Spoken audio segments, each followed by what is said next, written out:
Hi ಎಲ್ರಿಗೂ ನಮಸ್ಕಾರ. ನಾನು ಇವತ್ತು ತಲೆ ಮಾಂಸದ ಫ್ರೈ ಮಾಡೋಣ ಅಂದ್ಕೊಂಡಿದ್ದೀನಿ. ಇವಾಗ ಅದಕ್ಕೆ ಸ್ವಲ್ಪ ಪೇಸ್ಟ್ ಮಾಡ್ಕೋಬೇಕು. ಈಗ ಒಂದು ಮಿಕ್ಸಿ ಜಾರ್ಗೆ ಒಂದು 3 ಮೆಣಸಿನ್ಕಾಯಿ, ಸ್ವಲ್ಪ ಶುಂಠಿ ಮತ್ತು ಬೆಳ್ಳುಳ್ಳಿ ಇಷ್ಟನ್ನು ಹಾಕಿ ಪೇಸ್ಟ್ ಮಾಡ್ಕೋಬೇಕು. ಹಾಗೆಯೇ ಇಲ್ಲಿ ಸ್ವಲ್ಪ ತಲೆಕಾಳು ತೊಗೊಂಡಿದ್ದೀನಿ. ಅದಕ್ಕೆ ಅರಿಶಿನ, ಅಚ್ಚಕಾರದ ಪುಡಿ ಮತ್ತು ಧನಿಯಾ ಪುಡಿ, ಕಲ್ಲುಪ್ಪು. ಈಗ ಹಸಿಮೆಣಸಿನ್ಕಾಯಿ ಮತ್ತು ಬೆಳ್ಳುಳ್ಳಿ ಪೇಸ್ಟ್ ಮಾಡಿದ್ದೀವಲ್ಲ ಅದು, ಹಾಗೆಯೇ ಅರ್ಧ ಹೋಳು ನಿಂಬೆಹಣ್ಣಿನ ರಸ ಇಷ್ಟನ್ನು ಹಾಕಿ ನೀಟಾಗಿ ಮಿಕ್ಸ್ ಮಾಡಿ ಮ್ಯಾರಿನೇಟ್ ಆಗೋಕ್ಕೆ ಬಿಡಬೇಕು 1 ಅವರು. ಹಾಗೆಯೇ ಒಂದು ಪಾತ್ರೆಯಲ್ಲಿ ಒಂದು ಬಾಣಲೆಗೆ ಸ್ವಲ್ಪ ಎಣ್ಣೆ ಹಾಕ್ಕೊತಿದ್ದೀನಿ. ಅದಕ್ಕೆ ಸ್ವಲ್ಪ ಈರುಳ್ಳಿ, ಇದನ್ನು ಸ್ವಲ್ಪ ಫ್ರೈ ಆಗಿ ಬಿಡಬೇಕು. ಇದು ಸ್ವಲ್ಪ ಫ್ರೈ ಆದಮೇಲೆ ಇಲ್ಲೊಂದೆರಡು ಹಸಿಮೆಣಸಿನ್ಕಾಯಿ ತೊಗೊಂಡಿದ್ದೀನಿ, ಅದನ್ನು ಅಷ್ಟನ್ನೇ ಫ್ರೈ ಮಾಡಬೇಕು. ಹಾಗೆಯೇ ಈಗ ಮ್ಯಾರಿನೇಟ್ ಆಗಿ ಬಿಟ್ಟಿದ್ನಲ್ಲ ತಲೆಕಾಲು ಮಾಂಸ, ಅದನ್ನು ಹಾಕಿ ನೀಟಾಗಿ ಫ್ರೈ ಮಾಡ್ಕೋಬೇಕು. ಈ ರೀತಿ ಫ್ರೈ ಮಾಡ್ಕೊಳ್ಳಿ, ಉರಿ ಜಾಸ್ತಿ ಇಟ್ಕೊಂಡು. ನೋಡಿ ನೀರು ಬಿಟ್ಕೊತಾ ಇದೆ. ಹಾಗೆಯೇ ಇದಕ್ಕೆ ನಾನು ಸ್ವಲ್ಪ ಪೆಪ್ಪರ್ ಪುಡಿ, ಹಾಗೆಯೇ ಸ್ವಲ್ಪ ಗರಂ ಮಸಾಲ ಆ್ಯಡ್ ಮಾಡ್ತಾಯಿದ್ದೀನಿ. ಇದನ್ನು ನೀಟಾಗಿ ನೀರು ಹಿಂಗೋವರೆಗೂ ನೀಟಾಗಿ ಫ್ರೈ ಮಾಡ್ಕೊಳ್ಳಿ.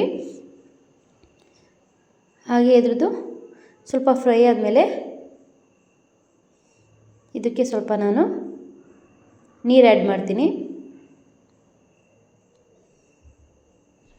ಈ ಮ್ಯಾರಿನೇಟ್ ಮಾಡೋದ್ರಿಂದ 1 ಅವರ್ ಮ್ಯಾರಿನೇಟ್ ಮಾಡಿದ್ದೀವಲ್ಲ, ಮಟನ್ ಸಾಫ್ಟ್ ಆಗಿರುತ್ತೆ. ಈ ರೀತಿ ನೀಟಾಗಿ ಫ್ರೈ ಮಾಡಬೇಕು. ಇಲ್ಲಿ ನೋಡಿ ನೀಟಾಗಿ ಕುದಿ ಬಂದಿದೆ, ತುಂಬ ಚೆನ್ನಾಗಿರುತ್ತೆ. ಒಂದು ಸಲ ನೀವು ತಲೆಕಾಲು ಮಾಂಸದಲ್ಲಿ ಈ ರೀತಿ ಮಾಡ್ಕೊಳ್ಳಿ.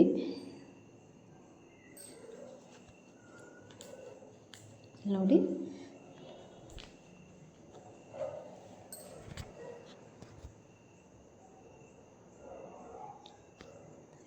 ನೋಡ್ತಿರ್ಬೋದು. ಹಾಗೆಯೇ ಇದಕ್ಕೆ ಸ್ವಲ್ಪ ಕರಿಬೇವು ಹಾಕಿ, ನಾನು ಇಲ್ಲಿ ಹಸಿ ಕರಿಬೇವು ಇರಲಿಲ್ಲ, ಅದಕ್ಕೆ ಒಣಗಿಸಿಟ್ಟಿರೋಂಥ ಕರಿಬೇವಿತ್ತು, ಅದನ್ನು ಹಾಕಿದ್ದೀನಿ.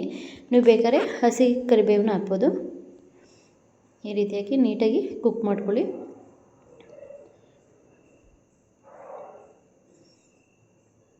ಇದು ಕುಕ್ಕರಲ್ಲಿ ಕೂಗೋದ್ರಿಂದ ಮಟನೆಲ್ಲ ಫುಲ್ ಬೆಂದೋಗ್ಬಿಡುತ್ತೆ. ಅದಕ್ಕಿಂತ ಈ ರೀತಿ ಮಾಡ್ಕೊಳ್ಳೋದ್ರಿಂದ, ಈ ರೀತಿ ಬೇಯಿಸೋದ್ರಿಂದ ತುಂಬ ರುಚಿ ಇರುತ್ತೆ. ಇಲ್ಲಿ ನೋಡ್ತಾ ಇರ್ಬೋದು ಕಲರ್ ಆಗಲೇ ಚೇಂಜ್ ಆಗ್ತಾಯಿದೆ.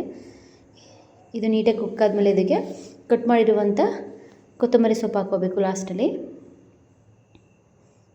ತುಂಬ ಚೆನ್ನಾಗಿರುತ್ತೆ. ನೀವು ಮನೇಲಿ ಒಂದ್ಸಲ ಟ್ರೈ ಮಾಡಿ